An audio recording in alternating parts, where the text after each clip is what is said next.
sometimes when we just be chopping it up before we get started. So I just be like, hey, I'll catch all the candid moments. But yeah, that was good. I said, nah, man, you can't. Nah, stay right there. I said we gonna still work together, but he can stay over there and I can stay over here. My manager. That's so funny. She said you said the same thing. That's hilarious. Oh man. Oh man. So, all righty. So what we're gonna do is dive right in, and what I'll just do is intro you, and then we just kind of rock and roll from there. Want to say first of all hello to all of our listeners. Of course, this is the Understanding a Man podcast, and of course, I have been blessed to be able to have some guests on that are able to bring some things to you from. We do come from a male perspective over here, unshamely. Um, and so, those of you who missed the last episode, I was speaking with Mr. Justin Miller. We're going to have a part two of that as well. Attorney Justin Miller just kind of dropping some nuggets for you guys. So go, if you haven't had a chance to listen to that one, go back and listen to that one. And I'm blessed today to have this conversation with this individual. And let me tell you something. So last week when I was telling you, me and Justin knew each other like about like a decade, right? Okay, so I've known this man 7 days. Okay, like 8 days, like 9 days. All right. Actually met him last Friday. And just after speaking with him, and you guys are going to hear in a minute, just the blessing that he is and what he's doing, shaking and moving out here. And so we're going to dive right in. I want him to introduce himself, but I want to say that I met him last week. The I think the episode before, 2 episodes beforehand, you guys remember I spoke with Miss Kiana Howell about the King's Retreat. It was a men's retreat that she was hosting in Hiawassee, Georgia. It was a nice little cottage. We ate good. I gained like 5 pounds last weekend easily. I know I'm not alone, Marvin. But we had an opportunity of just not only the guests that were there, but then also even the speakers as well. I went to speak and I ended up getting spoken to. Okay, that's what happened with me. So that was my testimony from last week. Amazing. And can't wait to have the round 2 King's Retreat, and we'll talk about that in a minute. But this gentleman spoke the first night, that Friday evening, and his story is just amazing. And so I'm just going to allow him to just come on the stage and just share just who you are, sir. Because I want to get to your story. I want to get to the story. Okay, so without further ado, I want to introduce to some and present to others Mr. Marvin Cotton. Met him last week. Like I said, we 9 days brothers. So we've been brothers we've been brothers for 9 days, and we known each other 9 days, right? So Marvin, what's going on, man? Man, it's an honor to be on your show. Like you told your listeners and your watchers that we've only known each other a little over a week. Yeah, man.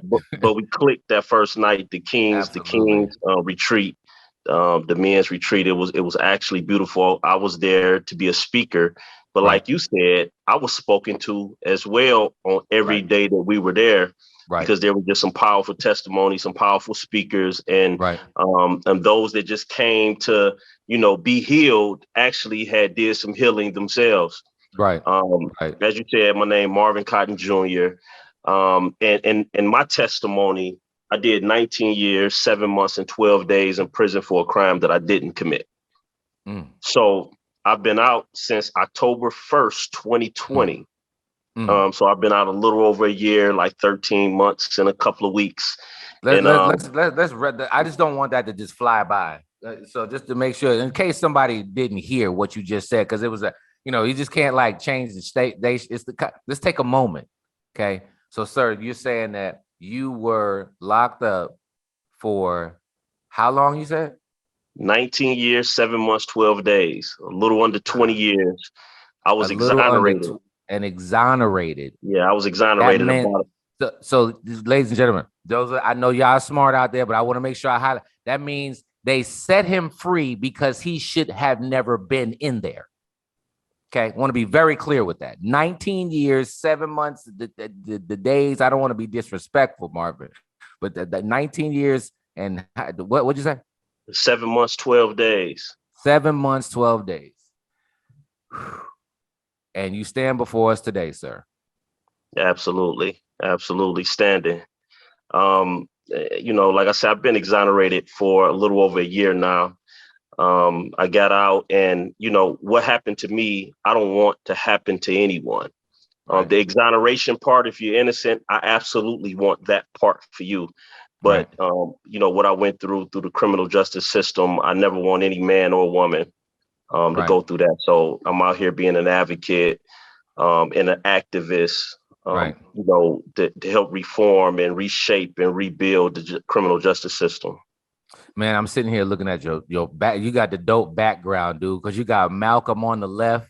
You know what I'm saying? Then you got Martin on the right. And then you're like sitting dead in the middle. Oh, I didn't even know. I was like, then your face is in the middle, but then you really are in the middle. Yo, y'all got to check the YouTube of what just happened when you moved to the side. Cause I was just like, yo, he kind of represents. And okay, so let's go here, right? So, cause being in that situation, those are my birthday gifts right there. Those paintings are actually pretty huge. Yeah, they dope, man. They are dope. I like that, man. And so give me that for a second, right? Give me you, Malcolm, in during these 19 years. And I'm gonna say, like, we looked at it just from two sides: the rough side of just like how you felt, or whatever case it be, and your thought process that kept you that kept your what's the word I can even use, that just kept you as a man still standing, right, on one aspect, right? And in the other aspect, we look at the Martin, what's the spiritual or the softer side of you that kept you going? You see what I'm saying? Because there's two engines. You wasn't just soft through this process, and you wasn't just hard through this process, right? So give me both sides of what that looked like, your Malcolm and Martin, as you walk down this path. I like that. Okay, go ahead.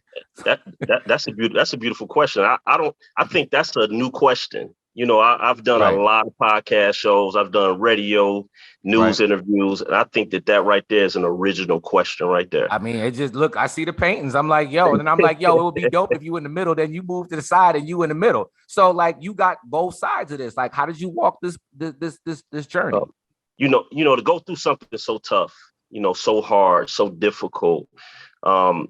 You have to have a spiritual foundation. Okay. It's no way that you can carry the weight of being in prison for something that you didn't do. And just for your listeners to know, I was sentenced to natural life in prison. They intended for me to never get out of prison. I was convicted of first-degree murder and felony firearms. So their intention was for me to never be released from prison. So I carried that weight around for nearly 20 years. So if you don't have a spiritual foundation, you can't travel that type of journey without that spiritual aspect. Right. And anytime you have spirituality, your spirituality has to be founded on truth. Right. The more truth you put into yourself, the more truth you consume, the more energy you have to actually fight that which is not real. I had to go to war with the falsehood that had me in prison. So I had to consume truth in order to combat that. Okay. So the consuming of the truth would be the spiritual or the softer side. But going to war with it, that was Malcolm all day. So, right. No, that's what I'm saying. Like, I know that had to be in there. You can't just lay down on something. Like, clearly you didn't lay down. So right. I went through. I filed 22 appeals. I was denied 21 times.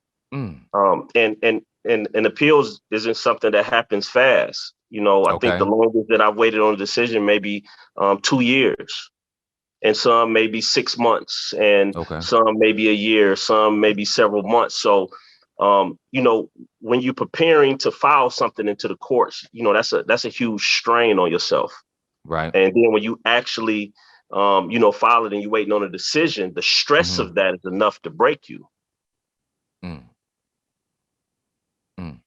And so yeah, just stay right there. How did you walk through that? Was it the spiritual side of you? Was it like maybe a hardcore side? You had to do 100 push-ups a day. You know what I'm saying? Like what? And I mean that for real, because sometimes people just work out or exercise inside of it. They say, I mean, I'm just saying that was stereotypical. So be it, right? I'm just you say 100 push-ups a day, brother. We was doing 100 push-ups a set. 13, Okay. 13 sets of 100, like Oof. for real. Okay. Okay. But there are extreme workouts in prison in order to keep the balance. It's a lot of things you Right. don't have that's natural to a man to have. So you have to go and incorporate extreme practices in your daily routine in order to keep the balance. So working Hmm. out hard was one of them. Reading and consuming a lot of books and learning as much as I can learn was another. So those were my two tools. Okay. I studied all the time and I worked out all the time.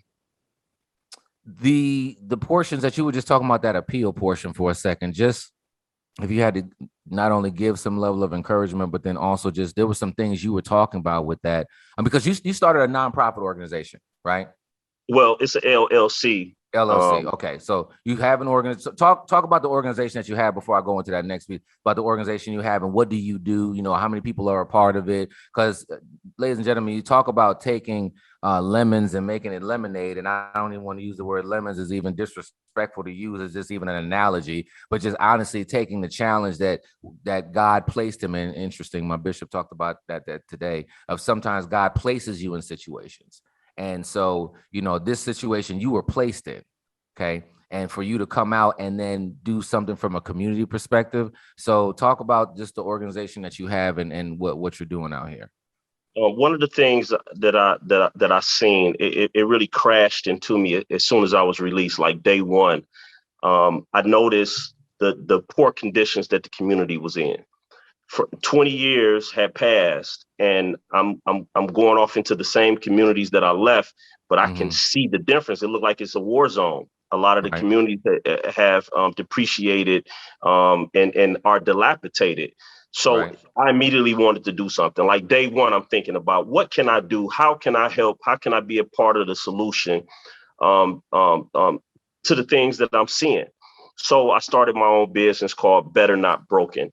I figured Okay. I went into prison. I came out better than I was before I went in. I didn't come Right. out broken. I came out better. And I wanted my community to reflect the same thing. I don't want my community to look broken. I want my community to look better. Right. So I use my platform to motivational speak and community organize. I Okay. like to connect with other organizations and partner as much as possible so that I can help bring additional resources and other organizations that have Right. a long standings in the community that actually give free services or whatever services they can offer to the community. So I try Right. to bring everybody together as often as possible. Man, that's awesome, dude. That's that. And so you have how many people did you say is a part of this organization? Well, I partner with a lot of people. Okay. Um, but it's my business, but I partner with a lot of people. Okay. And I'm also a part of the National Organization of Exonerees, which is That's what and that's where I was going with it. Yeah, that's what I was about to ask you about. Yeah. Sorry. yeah, absolutely. Well, I helped found that organization, Uh-huh. and everybody that's a part of that organization has been exonerated. They served Right. time in prison for crimes that they didn't commit, Mm. most of which was released because of the prosecutor reopened our cases, Okay. reinvestigated our cases, and took that to the courts. So Right. myself personally, after all of the appeals that I filed and that were denied, the prosecutor office actually reopened my case and Okay. reinvestigated it. And then when they found sufficient evidence that I was innocent and was not supposed to be in there, they took that to a judge, and the judge released me like two So hours later. like so let me get this straight. I want to make sure I follow you.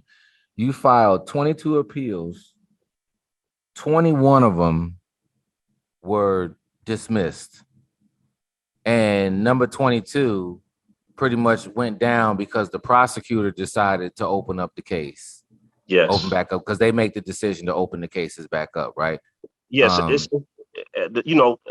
it's starting to hopefully spread faster throughout the nation. It's called the Conviction Integrity Unit. So you have okay, prosecutors just opening up specialized units within a office that acts kind of independent from the prosecutor office, and they okay, review past cases to look for errors. really?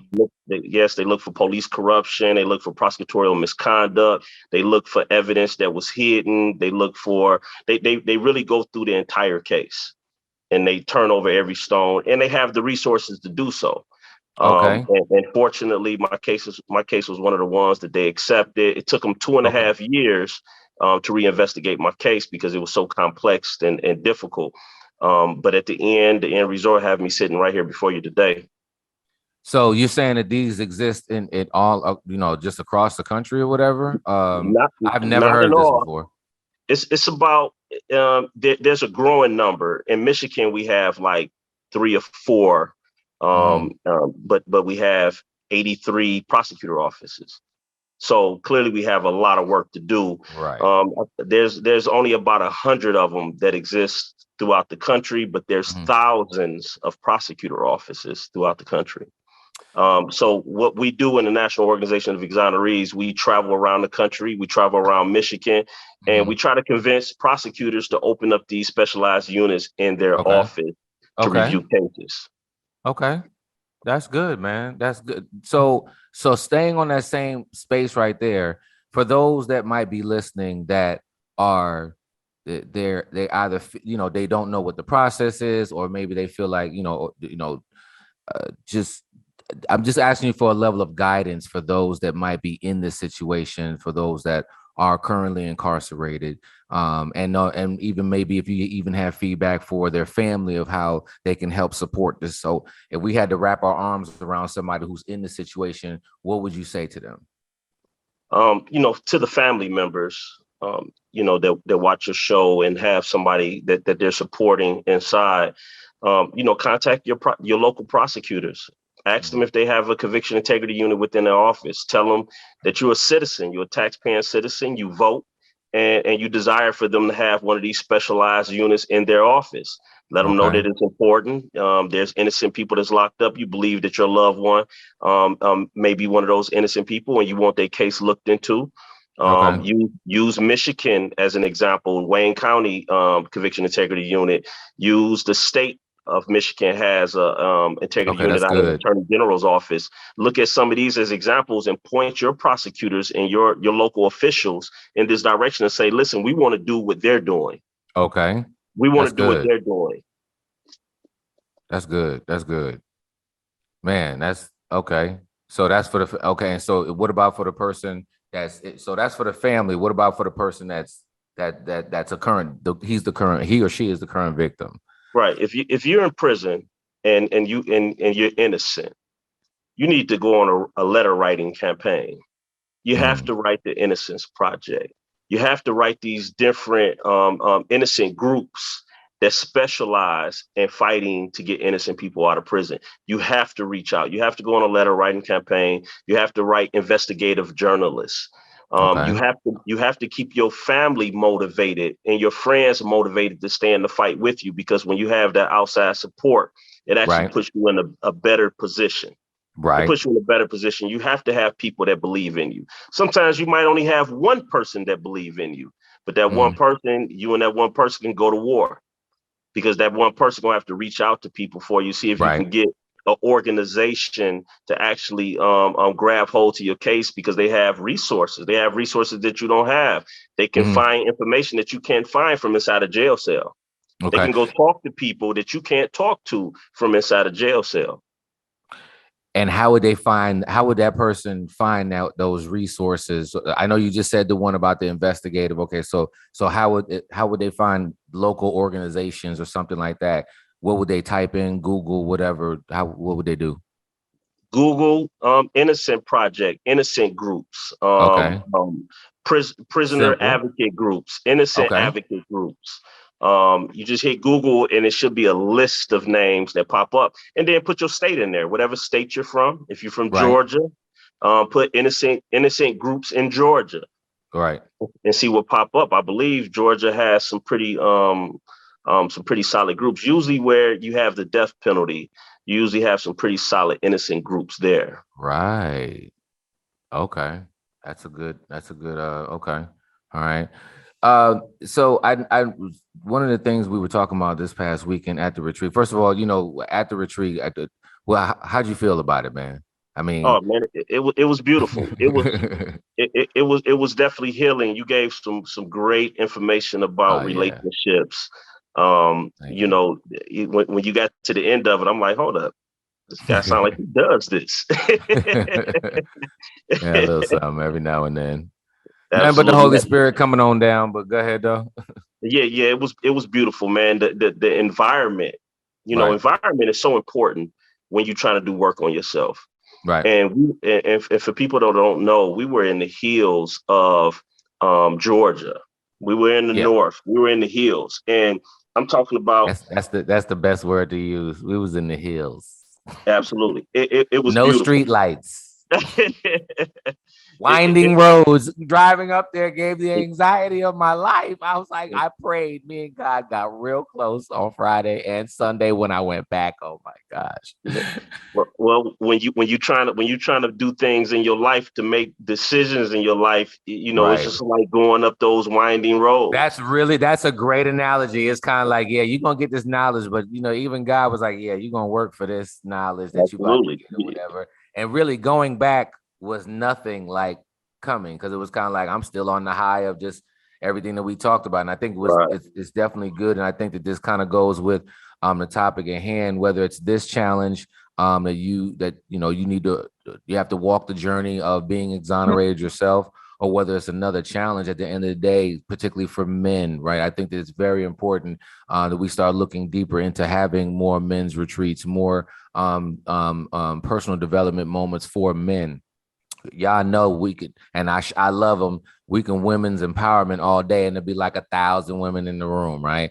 You know what I'm saying? But you know, men, it comes us, we're a little rigid there, and we don't have all the answers. And some of that stress is the reason why that it manifests itself differently into our bodies. Here's a man right here that you're talking about almost 20 years that he had to keep his head in the game, have a Malcolm side, have a Martin side, and walk his journey. And then he has the nerve to get out and want to reach back and help other people in the same situation.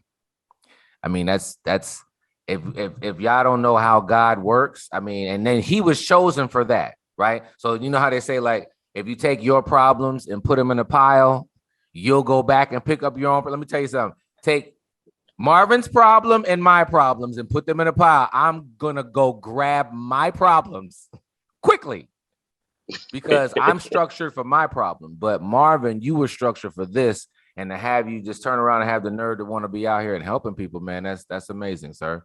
I definitely commend you for that. You got that's like an extra wing in heaven for people like you, for real, man. I mean,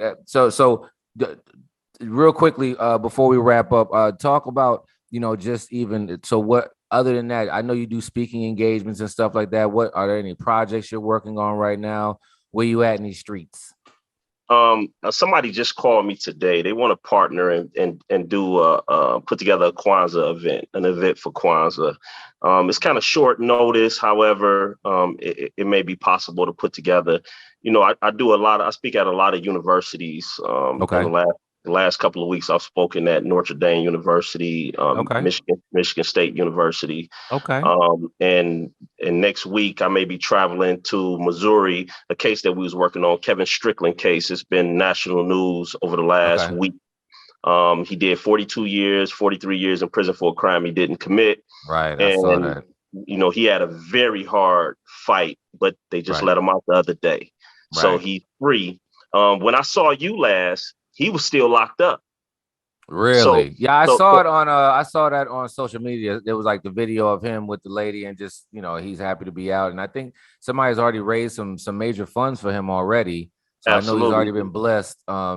He's raised nearly $1 million, which he deserves every That's blessing. What I'm saying. Yeah. That's what I thought it was $1 million. Absolutely. And that was donated to him. That was donated to him from somebody, or that came from the state. I believe that was a GoFundMe. A GoFundMe was set up.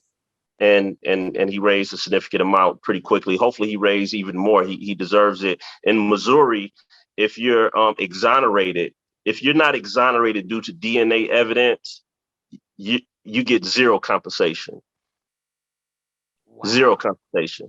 And we've been advocating on his behalf for several months now. We went down there, we did rallies in Missouri. Man. We did you've known about this case for a minute. I just got put in the loop like Wednesday or something. Absolutely. We drew a lot of significant attention to the case. We got Nice. Corey Bush, represent U.S. Representative Corey Bush. She actually came to one of our rallies and spoke in Missouri. We've been to St. Louis, we've been to Kansas City, and like I said, we may travel down there next week just to give them one of our National Organization of Exonerees shirts. So, yeah, we stay on the nice, move. Man. That's what's up. And then for it really to have happened, and then the great thing is, and even talks about this in the Bible as well, like, once you strengthen yourself, you turn around and you go strengthen your brother as well. I think it's in even the line. I think it's in like Luke or something, like Luke or Matthew. I don't know, but it's in there. And to see you walking in that is absolutely, I mean, that's good stuff, sir. And so here's the thing, as we wrap up real quick, is there anything that that you wish to share? Again, earlier when I was asking you about the Malcolm side and the Martin side or whatever, and just, where you are today, I think you kind of answered it a little bit, but I want to just tap that just as we roll out of, man, what kept you going all those years? One of my predominant thoughts, of course, I have a daughter. She's 23 years old. And, I didn't want to die in prison, and spending most of my daughter's life in there. Right. I didn't want to die without her having better memories of her father. Mm-hmm. And I didn't want to die in prison not having a legacy that outlives me. Mm-hmm. So I fought real hard because, I wanted to put some work in out here. I didn't want to die in there. I wanted to come out here and put some work in that will actually outlive this physical body. Right. So that kept me going. That was like that was kind of huge to me. Man. Okay. And how old is your daughter? She's 23. Okay, rocking and rolling out there. I know. Absolutely. You was saying one or two of the things that she's doing. Okay, yeah. Yeah, she's college grad, entrepreneur. She just started her second business a couple of weeks ago. So she's out here doing her thing, shining. Okay. And how was Thanksgiving for you, sir? Oh, it was beautiful, laid back. Spent it with family, friends. Okay. All right. Well, listen. This was one of the ones where I probably should have gone live to have people call in, but because I know there's probably some questions or whatever. But anything else that you want to share, and then if you could just let people know how can they follow you, how can they get in touch with you if they have any questions about what they're going through. If you just want to share, how can people get at you? I have a website, www.betternotbrokenllc.org. You can, stay up on everything that I have going on there. Facebook is my name, Marvin Cotton Jr. And Instagram, _real_FMC. So you can follow me and check out anything that I have going on, get updates on stuff beforehand, as well as find out what's going on in real time. Hey, you know what? I'm sorry. Since this is my show, I can do this. So this is one of those, okay, let me just bring it back real quick, right? So this might actually have to be a part 2, right? So here's the thing. So let's just go here. Like for the ladies that might be watching, paying attention, okay? We don't know if Marvin is available or whatever, but I mean, let's just go here. Marvin, hey, how's the love life been